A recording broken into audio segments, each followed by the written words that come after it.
बिस्मिल्लाहिर्रहमानिर्रहीम। अस्सलामुअलैकुम। रोज़ी वॉइस चैनल में आप सबको खुशामदीद। आज मैं आपके लिए एक बहुत ही अच्छी और दिलचस्प कहानी लेकर आई हूँ। कहानी शुरू करने से पहले आप सबसे गुजारिश है कि आपने अगर अभी तक मेरे चैनल को सब्सक्राइब नहीं किया तो मेरे चैनल को सब्सक्राइब कीजिए, साथ जो बेल आइकन है इसको भी क्लिक कीजिए ताकि हर नई आने वाली वीडियो आप तक आसानी से पहुँच सके। मैं जब से बड़ी हुई थी मैंने अपने साथ अम्मा को ही देखा था और एक माँ ही थी जो मुझसे मोहब्बत करती थी। बाकी सब लोग तो मुझे नफरत और हकारत भरी नज़रों से देखते थे। मैं आज तक ये समझ ही नहीं पाई थी कि आखिर मैं सबको इतनी बुरी क्यों लगती हूँ। हालांकि मैं तो हर एक से हंसकर मुस्कुराकर बात करती थी, बड़ों की इज्जत करती और कभी भी किसी से बदतमीजी और बदअखलाकी से पेश नहीं आती थी। पर मेरी अम्मा मुझसे अच्छे से पेश आती थी। वो मुझसे हमेशा मोहब्बत भरी बातें करती और कहती, बेटी तू इस रवैये से परेशान ना हुआ कर। मैं जानती हूँ तू एक पाक रूह और नेक रूह की मालिक है। इसे क्या फर्क पड़ता है कि लोग तेरे बारे में क्या सोचते हैं। पर यहाँ बात लोगों की नहीं थी। जैसे जैसे मैं बड़ी होती गई मुझे लगा कि अब्बा भी मुझसे बात करना पसंद नहीं करते।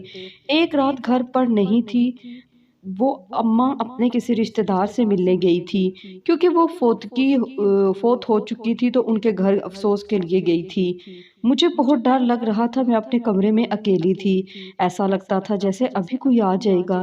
तभी घर के दरवाजे पर दस्तक हुई। मैंने डरते डरते दरवाज़ा खोला, सामने अब्बा खड़े थे। मैंने सुख का सांस लिया, मुझे लगा कि जैसे अब मेरा मुहाफिज आ गया है। पर अब्बा की नज़रें अजीब सी थी, जैसे वो मुझसे नफरत करते हों। मुझसे उन्होंने पानी का भी नहीं पूछा था। हालांकि जब भी अब्बा घर आते तो अम्मा ही से कहते कि मुझे ठंडा पानी ला कर दो। और आज अब्बा ने मुझे सलाम तक नहीं किया और ना ही मुझे पानी का कहा। मैं खुद ही अब्बा के पीछे पीछे उनके कमरे में ठंडा पानी लेकर चली गई। अब्बा ने पानी का गिलास लेते हुए मुझ पर गहरी नज़र डाली और फिर गिराते हुए बोले, हाँ मुझे देख क्या रही हो, अपने कमरे में जाओ ना। अब्बा का ये सख्त रवैया देखकर मेरी आंखों में आंसू आ गए, मगर आज मैंने सोच लिया था कि अब्बा की नफरत का जवाब जरूर दूंगी। यूं ही डरती नहीं रहूंगी। हिम्मत करके जवाब दिया, अब्बा मुझे कमरे में डर लग रहा है, अम्मा भी घर पर नहीं है, मैं यहाँ बैठ जाऊं। मेरी बात सुनते ही अब्बा के चेहरे पर गुस्से भरी लाली छा गई और बोले, मैंने तुम्हें लाख बार समझाया है जब अपनी माँ घर पर ना हो तो तुम भी मेरे कमरे में ना आया करो। क्या तुम्हें ये बात समझ में नहीं आती। अब्बा ने इस कदर गुस्से से ये बात कही थी कि मैं कांप उठी थी, बल्कि शायद घर के दरो दीवार भी कांप उठे थे। अपनी बेटी से इतनी नफरत और इतना सख्त रवैया मैंने आज तक किसी बाप का नहीं देखा था। मैं रोते हुए अपने कमरे में आ गई। मैंने कमरे को कुंडी लगा दी और रोने लगी। अम्मा को याद करने लगी। ऐसा लगता था जैसे मैं इस घर में बिल्कुल अकेली हूँ। अब्बा की मुझसे इतनी नफरत मुझे समझ नहीं आती थी। हालांकि मेरी दूसरी बहन सानिया भी थी जो कि शादीशुदा थी। अब्बा इससे हमेशा मोहब्बत से पेश आते, उससे इतनी नरम दिली से बातें करते, लेकिन अगर मैं उनके सामने चली जाती तो उसी वक्त मुझसे नजरें फेर लेते। मुझे एक एक करके सारी बातें याद आ रही थी। सानिया को हमेशा ईद पर नए कपड़े ला कर देते और मेरे लिए या तो कम कीमत के कपड़े होते या फिर अम्मा अपने पैसों से मुझे कपड़े बना कर देती, या फिर किसी से कटे हुए पीस सिलवा कर मेरे लिए अलग जोड़ा बनवा लेती। ये सब रवैया मेरी समझ से बाहर था। मैंने खुद को शीशे में देखा, मैं बहुत ही खूबसूरत थी। मेरा चेहरा बड़ा बड़ा, आंखें झील जैसी थी। मुझे अपनी खूबसूरती देखकर हमेशा लगता था कि मैं किसी के दिल में फौरन ही समा जाऊंगी। अभी वो जमाना शुरू हो गया था, लेकिन न जाने क्यों सबकी नफरत से मुझे महसूस होता जैसे मैं काबिले नफरत हूँ। मैंने कोई बहुत बड़ा गुनाह कर दिया हो। खैर मैं कमरे में रो रही थी कि अम्मा घर आ गई। मैंने सुख का सांस लिया, कमरे से बाहर आई और अम्मा से लिपट कर रोने लगी। ये देखकर अब्बा कमरे से बाहर आए और बोले, सादिया तुम्हारी बेटी तो तुमसे 2 मिनट भी दूर नहीं होती, इसे कहो अपने कमरे में जाए, मुझे तुमसे कुछ बात करनी है। ये कहकर अब्बा ने मुझे एक बार फिर नफरत भरी नजर डाली और कमरे में जाने पर मजबूर कर दिया। अब मुझे डर नहीं लग रहा था क्योंकि अम्मा थोड़ी देर बाद जरूर मेरे पास कमरे में आती। मैं अपने कमरे में चली गई, जबकि अम्मा अब्बा के पास गई। मुझे इत्मीनान हो गया था, मगर काफी देर गुजर गई, अम्मा मेरे कमरे में नहीं आई। तो मैं सोचने लगी आखिर आज ऐसा क्या हो गया कि अम्मा मेरे कमरे में नहीं आ रही। कहीं अम्मा को भी मुझसे नफरत तो नहीं हो गई। मुझे ज़रूर जाकर देख लेना चाहिए। दिल में मुझे डर भी लग रहा था कि कहीं अब्बा ने अपने कमरे के आसपास मंडलाते हुए देख लिया तो मुझे और ज़्यादा बेइज्जत कर देंगे। पर हिम्मत करके कमरे के पास पहुंची। कमरे में रोशनी चल रही थी, इसलिए मैं खिड़की के आगे खड़ी ना हो सकी। नीचे बैठकर अम्मा अब्बा की बातें सुनने लगी। अब्बा की आवाज़ आहिस्ता-आहिस्ता बढ़ती जा रही थी। अब अब्बू धीमी सी ऊंची आवाज़ में बात करने लगे थे। मैंने तुम्हें कितनी बार कहा है इस मनहूस को मेरे कमरे में आने से रोक दो। कुछ ऊंच नीच हो गई तो मुझसे बुरा कोई नहीं होगा। मैं इसे किसी दिन गला दबाकर मार ही न डालूं। अब्बा की नफरत अंगेज बातें सुनकर मेरा दिल कांप उठा था। आखिर मैंने ऐसा क्या किया कि अब्बा को मुझसे इतनी नफरत थी। या अल्लाह मुझ पर रहम कर। अब्बा चिल्ला रहे थे। फिर अब्बा ने एक ऐसी बात बोली कि मैं खुद सोचने पर मजबूर हो गई। हालांकि मैंने ऐसा काम कभी नहीं किया था। अब्बा अम्मा पर चिल्ला रहे थे कि ये मेरे बेटे की कातिल है। इसी ने मेरे बेटे की जान ली है। इसी की वजह से मैं आज अपने बेटे से दूर हूँ। वरना आज मेरा बेटा मेरे पास होता, मेरा सहारा होता, मेरा बाजू होता। अब्बा बार बार यही बातें कर रहे थे। फिर अब्बा ने अम्मा से कहा कि इस लड़की की शादी कर दो। इसके लिए कोई ना कोई रिश्ता ढूंढो ताकि ये घर से जाए। इसकी मनहूसियत की वजह से आज मैं इस मुकाम पर पहुंचा हूँ। इसने मेरी सबसे बड़ी ख्वाहिश पर पानी फेरा है। अगर ये हमारी जिंदगी में ना आई होती तो आज मैं बहुत खुश होता। मेरा बेटा मेरे पास होता। अब्बा ये बात कहते कहते सोफे पर बैठ गए थे। अब उनकी पुश्त मेरी तरफ थी। मैं उठकर खिड़की में खड़ी होकर देखने लगी। अब्बा अम्मा पर फिर गुस्सा कर रहे थे। अम्मा चारपाई पर सर झुकाए बैठी थी। अच्छा बशीर तुम गुस्सा नहीं करो, मैं इसके लिए कोई लड़का ढूंढती हूँ। अब्बा ने एक बार फिर अम्मा को तमहीद की कि रिश्ता जल्दी से जल्दी हो जाना चाहिए ताकि मेरी शादी करके मुझे इस घर से निकाल दिया जाए। अम्मा अब्बा की बातें सुनकर मेरा दिल खून के आंसू रोने लगा था। अभी तो मैं बाबुल के आंगन में खेला हंसना खेलना शुरू ही हुई थी और अब्बी से मुझे रुखसत कर रहे थे और दूसरे घर भेजने की बातें हो रही थी। या अल्लाह मुझ पर रहम कर, मेरे दिल को ताकत दे।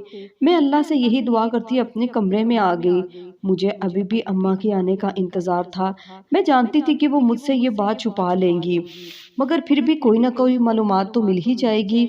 मगर रात का 1 बजा अम्मा ना आई तो मैं ऐसे ही सिसक सिसक कर सोने के लिए लेट गई। सुबह मेरी आंख खुली तो अम्मा ने पहले ही घर में तैयारियां शुरू कर दी थी। घर में सफाई हो रही थी, नए पर्दे, नई चादरें और सब कुछ नया लग रहा था। मैं अम्मा को ये देखकर हैरान रह गई कि वो खुद भी काफी तैयार हो रही थी। उन्होंने भी अच्छे कपड़े जेब तन कर रखे थे। मैं हैरतज़दा होकर अपने बिस्तर पर बैठी ही थी कि अम्मा कमरे में दाखिल हुई और बोली, अभी तक तैयार नहीं हुई? किस बात की तैयारियां? मैंने पूछा। आज तुम्हें रिश्ते वाले देखने के लिए आ रहे हैं मेरी प्यारी बेटी। अम्मा ने आकर मुझे सीने से लगाया और मुझे बहलाने लगी। अम्मा क्यों, मुझसे ऐसी क्या खता हुई? क्यों इतनी जल्दी मेरी शादी कर रही हो?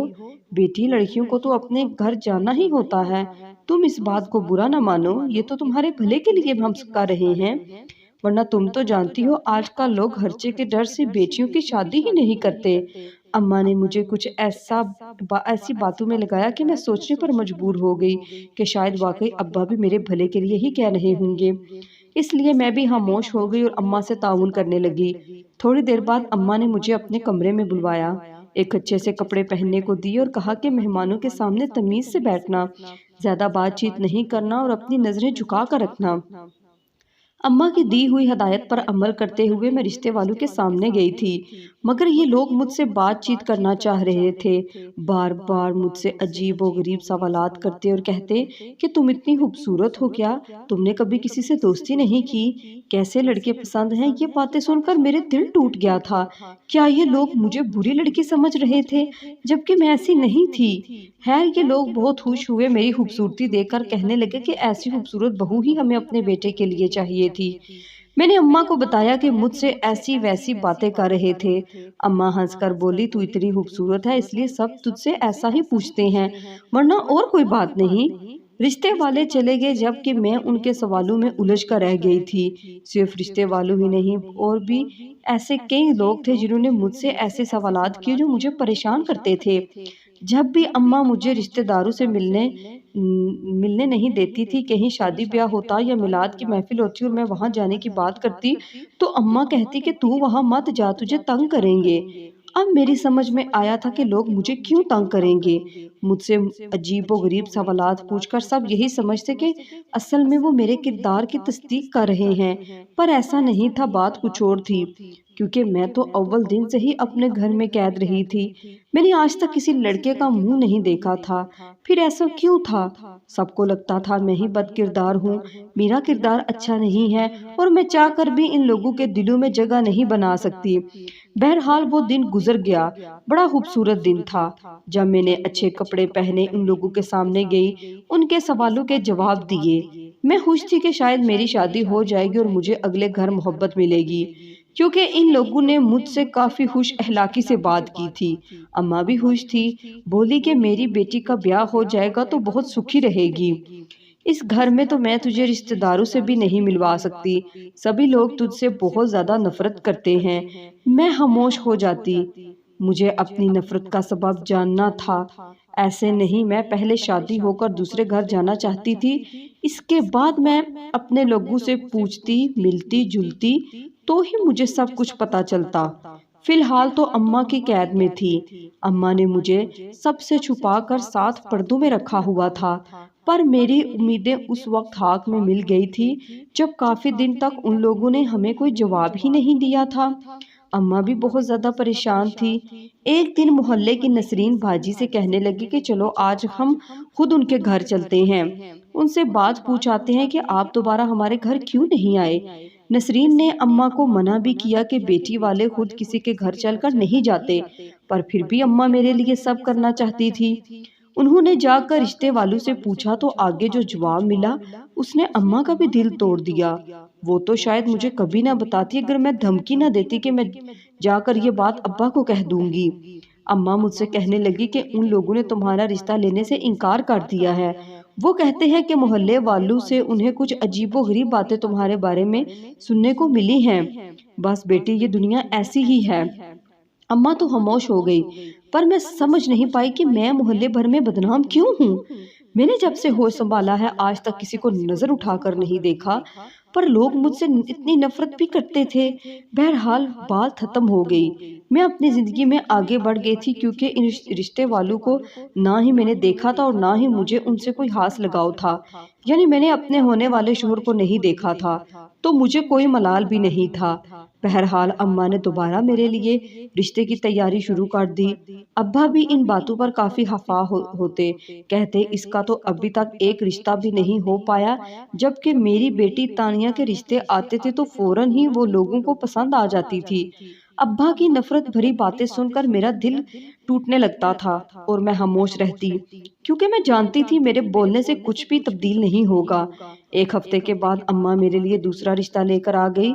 मैं सज धज के इन लोगों के सामने गई। उन्होंने मुझे देखा और फौरन ही पसंद कर लिया, क्योंकि मैं बहुत खूबसूरत लग रही थी। मैंने सफेद रंग का लिबास पहना था जिसमें मेरा चेहरा चांद की तरह खिला हुआ था। मुझे उस औरत ने फौरन ही गले से लगाया और बोली, यही मेरी बहू बनेगी। मैंने तो ऐसे ही लड़की के ख्वाब देखे थे। माशाल्लाह, आपकी बेटी बहुत शरीफ लगती है। अम्मा उनकी बातें सुनकर मेरी मजीद तारीफें करने लगी थी, पर हमेशा की तरह वही हुआ जिसका डर था। अगले दिन इन लोगों ने कहा कि हम आपसे मिलकर एक जरूरी बात करना चाहते हैं। ये सुनकर अम्मा काफी परेशान हो गई, पर उन्होंने मुझ पर यह बात जाहिर नहीं की। अगले दिन हम उनका इंतजार कर रहे थे, मगर वो पूरा खानदान पहले की तरह नहीं आया। सिर्फ बड़ी औरतें यानी मेरी होने वाली सास अम्मा से मिलने आई थी। मुझे देखकर उन्होंने सरी सी नजर डाली और बोली, बेटी तुम जाओ अपना काम करो, मुझे तुम्हारी माँ से कुछ बात करना है। मुझे वहां खड़ा देखकर वो मुझसे साफ अंदाज में कहने लगी तो मुझे ऐसा लगा जैसे वो अम्मा से कोई राज की बात करने आई हूँ। मैं वहां से बाहर तो चली गई, लेकिन मेरी नजरें दरवाजे की तरफ ही थी। तभी मैंने अंदर आकर राहदारी की। बिजली बंद कर दी, अगरचे राहदारी में मुकम्मल अंधेरा था। मैं कमरे के बाहर खड़ी होकर अम्मा और अपनी होने वाली सास की बातें सुन सकती थी। खुदा जाने क्या क्या बातें हो चुकी थी। जब मैं गई तो वो औरत यानी कि मेरे होने वाली सास अम्मा से कह रही थी, एक बार आप अपनी बेटी का टेस्ट करवा लें, हमें यकीन हो जाएगा। अम्मा बोली, बहन आप कैसी बातें कर रही हैं? वो मेरी बेटी है और मुझे उसके लिए किसी किस्म के टेस्ट करवाने की ज़रूरत नहीं है। मुझे उसके किरदार पर मुकम्मल यकीन है। और आपको क्या लगता है कि ऐसा टेस्ट करवाने से क्या मेरी बेटी का किरदार आपकी नज़र में साफ हो जाएगा? अगर आपने लोगों के कहने पर मेरी बेटी पर यकीन कर लिया है कि वो ऐसी है, तो फिर इन सब चोंचलों से कोई फर्क नहीं पड़ता। अम्मा उनकी बातें सुनकर काफी परेशान हुई थी। वो औरत अम्मा से माजरत करने लगी और बोली कि आप मेरी बात का बुरा नहीं माने, लेकिन आपकी बेटी के बारे में ये सब जानना जरूरी है। अगर रिश्ता करने से पहले आप ये टेस्ट कर ले तो बहुत अच्छा हो जाएगा। ये बात इस औरत ने अम्मा को बोली और चली गई। उनके जाने के बाद मैंने अम्मा से पूछा कि ये क्या बात कर रही थी। अम्मा कहने लगी, बेटी कोई बात नहीं थी, वो वैसे ही बिला वजह शक कर रही थी। मेरी बेटी के रिश्तों की कमी नहीं है। मैं तुम्हारे लिए अच्छे से अच्छा लड़का ढूंढ कर लाऊंगी, तुम बिल्कुल परेशान ना हो। अम्मा की ये बात सुनकर मेरा दिल हल्का हो गया था, पर मैं जानना चाहती थी कि आखिर सब लोग मेरे बारे में ऐसा शक क्यों करते हैं। या किसी को भी मेरे किरदार पर यकीन नहीं है, और अगर यकीन नहीं तो क्यों नहीं है। ये बात मुझे सता रही थी। बिलाहर मैंने सोच लिया कि मैं खुद ही अस्पताल जाकर अपना टेस्ट जरूर करवाऊंगी। मैं पूछूंगी कि आखिर मेरे साथ ऐसा क्यों हो रहा है। अगले दिन मैंने अम्मा से कोई बात नहीं की और मैं सीधा अस्पताल के लिए घर से निकली और आधे ही घंटे में वहां पहुंच गई। पर मुझे ये समझ ना आ रहा था कि मैं किस किस्म का टेस्ट करवाऊं। फिर मैंने एक नॉर्मल डॉक्टर से मिलने का फैसला किया। मुझे थोड़ी देर के बाद अपॉइंटमेंट मिल गई थी। सरकारी अस्पताल सा ज्यादा पैसा भी नहीं लगे, 50 रुपए में मुझे पर्ची मिल गई। मैं डॉक्टर के सामने गई। डॉक्टर ने मुझसे पूछा कि क्या तकलीफ है। मैंने कहा, मेरे रिश्ते के लिए जब भी कोई आता है तो अम्मा से कहते हैं कि इसका टेस्ट करवाओ। सभी को लगता है कि मैं बदकिरदार हूँ, मेरा किरदार अच्छा नहीं। आप मुझे बताइए, मुझ में क्या बीमारी है। मेरी बात सुनकर डॉक्टर हंस पड़ी, बोली कि बेटी तुम तो बहुत ही मासूम हो, तुम अपनी माँ को लेकर आओ। मैं तुम्हारी माँ से मिले बगैर मैं ऐसा कोई टेस्ट नहीं कर सकती। मैं उनकी बात सुनकर बहुत परेशान हुई। मैंने कहा, मेरी अम्मा नहीं करवाना चाहती, खुदा के लिए आप खुद ही मेरा टेस्ट कर दें, वरना मैं ठीक नहीं हो सकती। मेरी तो कभी शादी नहीं होगी और अब्बा मुझे ताने देते रहेंगे। डॉक्टर ने मुझे बड़े तरीके से समझाया कि मैं ऐसा कोई टेस्ट नहीं कर सकती, फिलहाल जाओ अपनी माँ को लेकर आओ। मैंने कहा, ठीक है, अगर आप मेरी मदद नहीं करती हैं मैं कहीं और चली जाती हूँ। मजबूरन वो मुझे किसी और कमरे में ले गई। बोली कि अच्छा ठीक है, मैं तुम्हारा टेस्ट कर देती हूँ, पर रिजल्ट तो तब मिलेगा जब तुम अपनी माँ को लेकर आओगी। उसने मुझे एक बेड पर लटाया और मेरा टेस्ट करने के लिए, ये शायद अल्ट्रासाउंड था जिसे शायद वो मेरे बारे में जानने की कोशिश कर रही थी। लेकिन शायद जाहिर है ये ऐसा कोई टेस्ट था नहीं जिसने मेरे किरदार के बारे में पता चल सके। शायद उन्होंने मुझे बेवकूफ़ बनाया था और मैं भी मासूम थी। मैं उसी दिन अम्मा के पास आई और उनको सारी कहानी सुना दी। अम्मा ने सर पकड़ लिया और बोली, तुझे किसने कहा था कि डॉक्टर के पास जाकर ये बात कर। एक बार मुझसे तो पूछ लिया होता कि इन सारी बातों के पीछे हकीकत क्या है। मैंने अम्मा से पूछ ही लिया। अम्मा अगर तू बता देती तो मुझे डॉक्टर के पास जाने की कोई जरूरत नहीं थी। बताओ सब लोग मेरे बारे में ऐसा क्यों कहते हैं। मेरी बात सुनकर अम्मा ने जो बात मुझे बताई उसने मेरा दिल भी तोड़ा और अम्मा से मोहब्बत करने पर भी मजबूर कर दिया। और मुझे यकीन हो गया कि माँ वाकई माँ होती है और बहन का रिश्ता भी बड़ा ही अनमोल होता है। बेटा, ये 18 साल पहले की बात है जब मेरी शादी नई नई हुई थी। मेरे लिए जिंदगी आसान थी क्योंकि मैं एक इज्जतदार खानदान में ब्याह कर आई थी। पर मेरी बड़ी बहन जिसकी उम्र 30 साल हो चुकी थी, वो अपने घर में खुश नहीं थी। खुश कैसे होती, उसकी शादी नहीं हुई थी। अब्बा ने न जाने क्यों उसे अपने घर पर ही बिठा रखा था। फिर उसकी शादी के लिए जब भी कोई रिश्ता आता अब्बा मना करते थे, कोई न कोई बहाना करते। तो मेरी बहन ने सोचा कि मैं तो माँ बाप के घर पड़ी बूढ़ी हो जाऊंगी, इससे अच्छा है कि मैं किसी कम जात से ही शादी कर लूं। क्योंकि अब्बा का ख्याल था कि वो राजपूत जात के अलावा किसी और में बहन की शादी नहीं करेंगे। खैर मेरी बहन ने ऐसा ही किया, एक ऐसे लड़के से पसंद की शादी की जिसको अब्बा अपनी नजर में कमी समझते थे। पर मेरे ख्याल में वो तो एक बेहतरीन इंसान था। है शादी हो गई, मेरी बहन अपने घर चली गई और वहां जाकर एक और मुसीबत उसका इंतजार कर रही थी। मेरी बहन बहुत जल्द ही उम्मीद से हो गई थी। उसे डर था कि कहीं ऐसा ना हो कि वो दूसरी बार वो अपना बच्चा पैदा ना कर सके। उसने जल्दी-जल्दी बच्चा पैदा करने की सोची, लेकिन जब वो उम्मीद से थी तो उसे अपने शौहर का एक और रूप पता चला, जिसे हाँ बेटा ही चाहिए था। बस फिर क्या था, बहन की तो जैसे मानो सर पर बन कर आई थी और सोचती परेशान होती कि क्या करूं। इन्हीं दिनों मैं भी उम्मीद से थी। मेरा भी वही महीना चल रहा था जो कि मेरी बहन का था। खुशकिस्मती से हम दोनों की यहाँ वलादत एक ही दिन हुई थी। मैंने अपना बेटा अपनी बहन की गोद में डाल दिया और उसके गोद से उसकी बेटी ले ली, यानी कि मैंने तुम्हें गोद ले लिया। घर में मैंने किसी को नहीं बताया कि मैं अपना बेटा अपनी बहन को दे आई हूँ, बल्कि सब ने यही समझा कि मेरे बेटे को अस्पताल में तब्दील किया गया है। पर मैंने तुम्हें बहुत मोहब्बत से पाला। सबने मुझसे बहुत कहा कि तुम इस लड़की को छोड़ दो, ये हमारा खून नहीं है। पर मैंने तुम्हारे लिए बहुत अच्छी जिंदगी सोच रखी थी। मैं कैसे तुम्हें इन बेरहम दुनिया वालों के हवाले कर देती। मैंने तुमको पाला पढ़ाया, लेकिन कभी अपनी औलाद से कम नहीं समझा। तुम तो मेरी बहन का खून हो। मैं किसको ये बात नहीं बता सकती थी, लेकिन अब लोगों को लगता है कि तुम न जाने किस नस्ल की हो, जिन्हें शक है कि तुम मेरी बहन की औलाद हो नहीं हो ही नहीं। लगता है कि मेरी बहन चूंकि घर से भाग कर गई थी तो तुम भी ऐसा ही करोगी। हालांकि ये तो इंसान के किरदार, तरबियत, हालात पर मुखसर है। वैसे भी घर से भागना कोई जुर्म नहीं, जना करना जुर्म है, जो कि मेरी बहन ने नहीं किया।